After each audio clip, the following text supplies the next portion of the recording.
首屆中學文憑試上個月底放榜，不過大約26,000名考獲入讀本地資助大學資格嘅考生，暫時仲未可以完全放鬆，因為星期五聯招結果就會公佈，而24,000幾名申請咗複卷嘅考生，就仲要等到下星期一先至知道複卷結果。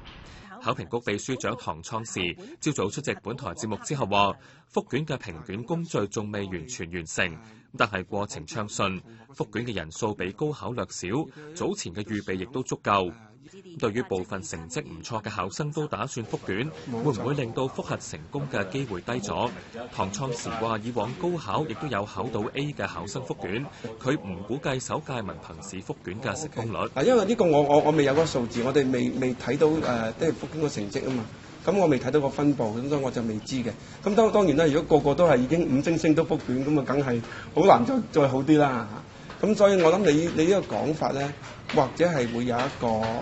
即係我會認同嘅。不過但係事實上我唔知係唔係啊嘛。唐創時又話已經同本地嘅大學聯繫，大學容許今年重讀中六嘅學生，出年可以將2次文憑試中最好成績嘅部分組合報考。考評局亦都會參與檢討新高中課程。唐創時話呢個月開始，每科都會舉辦座談會收集意見。